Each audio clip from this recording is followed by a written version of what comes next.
मुस्कान यहाँ के खिलत फूल सनी रानी यहाँ के बिना ये सजनी अब बनते नहीं कहानी।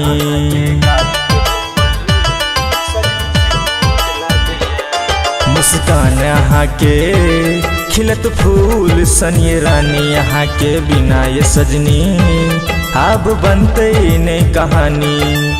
आहा से मिलला बादी दुनिया झूठ लाग गई है, आहा से मिलला बादी दुनिया झूठ लाग गई है। आहा के गाल के डिम्पल,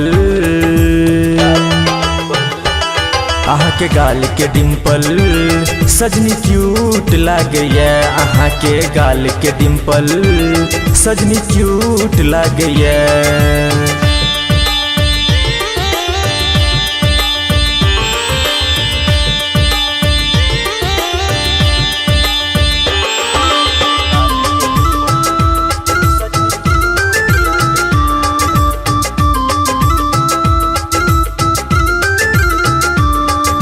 पहिल बेर जब देखलो वहाँ के तखन से नींद उड़लिया, हमरा लगैया अहाँ सने हर जन्म के साथ जुड़लिया।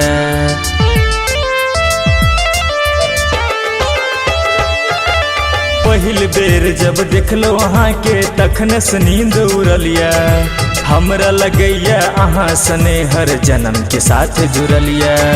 आहा के बोली आगू सब किछ म्यूट लागैया, आहा के बोली आगू सब किछ म्यूट लागैया।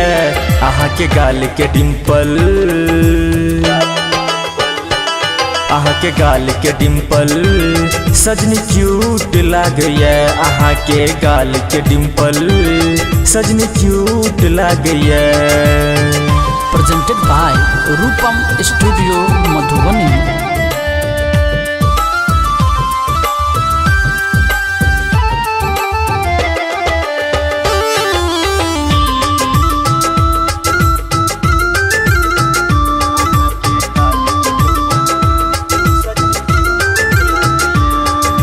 रहू न यहाँ दूर ये सजनी हमरा ने मोन लगैया। जान छिए यहाँ गुड्डू के दिल के बात कहैया।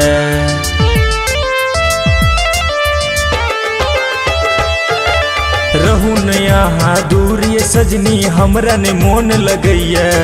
जान छिए यहाँ गुड्डू के दिल के बात कहैया। बबलू के मानू नी कहाँ पर सूट लागैया, बबलू के मानू नी कहाँ पर सूट लागैया। आहा के गाल के डिम्पल,